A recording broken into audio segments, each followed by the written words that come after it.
But wasn't Elroy one of the Jetson kids? That's what I think of when I hear the name Elroy. Those of you who are old enough to remember the Jetsons. Sounds to my ears like a hillbilly name from an American cowboy movie too. Elroy, them be engines are coming. Elroy done cook some prize victuals. Elroy live up the back of them thar hills. He's not flying around in a jet car. It's not Elroy, it's Elroy, the God who sees. For Hagar, Elroy is the God who sees her in her predicament and proceeds to help her in the strangest way possible, with a command to go back to where she came from. But with an awesome presence that is an awesome promise that's on a par, making her almost equal with Abraham. Makes an awesome promise for a lowly pregnant former slave girl to have the most extraordinary future. Hagar had pushed up her bangles and walked out like an Egyptian into the middle of the scrub because she wasn't going to be abused by her boss. In running away, she denied her boss what she wanted most in the world, a baby boy. Over the last few weeks, been tracking through the story of Abraham and Sarai and their journey deeper into faith.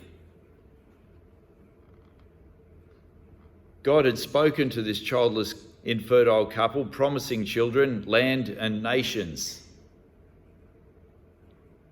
Hagar had been caught up in Sarai and Abraham's impatience and desperation to see that begin to happen. It had been 10 long years of waiting around after the Lord had spoken last, when he had reissued his promise to Abraham and Sarai that they would have their own biological child. After 10 years, where is he? Come on. Part of learning trust is learning to be patient. But Sarai, understandably, like any capable woman, wasn't going to be waiting around like some Disney princess for anyone to rescue her or solve her problems. Neither was Hagar, for that matter. Sarai's been infertile, and now she's too old to have kids. She's beginning to realise that if there's no bub soon, she'll be trying to nurse it on her walker. Sarai isn't just worried about her own social situation, her pain, her loss anymore. God's plan is on the line. The future of her family is on the line. And God is not doing anything, so she will. Better help him out. It's time to act. She does something that seems weird to us in our culture and our time, and even wrong and unethical. This stuff, when we look at it, could be lifted straight out of a scene from some scuzzy reality TV show, couldn't it? Desperate Housewives or something. But for Sarai, there was no IVF, no surrogacy, no adoption as we know it today. God had ruled out the adoption of Abe's butler, Eliezer of Damascus, and their nephew Lot wasn't much chop, let's face it. So Sarai does the culturally appropriate thing. She grabs the nearest, most likely fertile woman she can trust with everything, in this case her personal slave, and makes her an offer she can't refuse. We've got to understand being offered the opportunity to go from slave to wife, especially the wife of an insanely rich, adventurous, courageous and physically capable man, even if he is a bit older, would be like winning the lotto in their day. Slaves don't own anything. They don't marry. They don't have any personal agency. Slaves don't have kids, not unless they're taken advantage of by their master as a concubine. Slaves can be physically and sexually abused if their owner is bad. So far, Sarai and Abraham came across as good and generous and righteous bosses. So to go from slave to almost an equal was too good a deal to refuse. Hagar accepted, and pretty soon she was rocking a bun in the oven. But it all went sideways when she started to get a little mouthy, saying, "Who's the boss now? Who's the mama? Well, that didn't go down well, did it? A little bit of humility never hurts. So there was a fallout. Abram is caught in the crossfire. He's like, well, it's nothing to do with me. She's your slave girl. You sort it out. He's like, oh gosh. And so Hagar is mistreated by Sarai. Was she super bitchy to her, like in a soap opera? Maybe they had a massive chick fight, punch up, NRL style. We just know that Sarai mistreated Hagar to the point where Hagar wasn't sticking around anymore to put up with it. She wasn't a slave anymore. She's a wife, and she'll be respected. So out the door she goes. Hagar's options for survival out in the bush are pretty limited, though. She was also heading back home to Egypt. We know that by the place names listed. Trouble is, slaves were physically marked, so they were known as slaves. So going back to Egypt was not a good option for a runaway slave, but that's how desperate she was to get out of there. So an angel appears. Another one of those weird instances in the Old Testament where, is it a messenger? Is it God himself? The lines are blurred and it's never spelled out. What we learn is that Hagar is a very tough cookie indeed. Apart from what we've heard, how do we know this?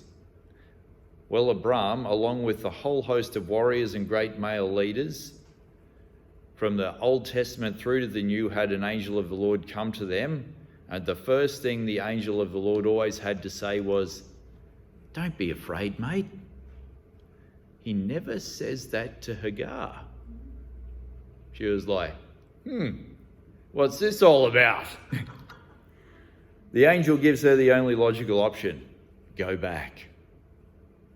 Go back, because God will give you a gift almost as good as Abram and Sarai's.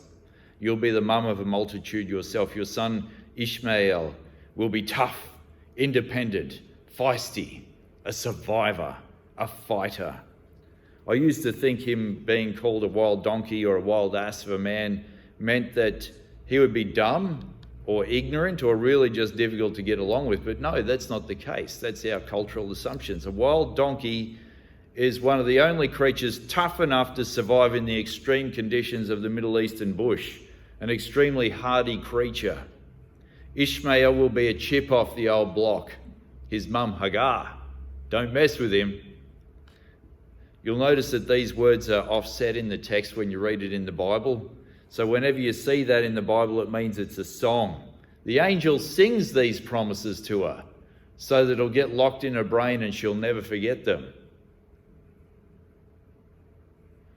As you follow their trek into faith and trust in God, you will notice that Abram and Sarai are up one day and down the next.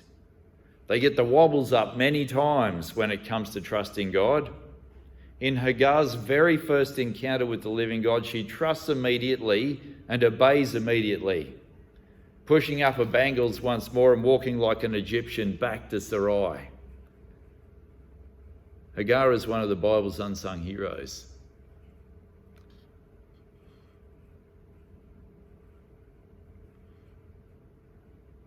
Some would say she's the first theologian because she is the first person in the entire scriptures to name God.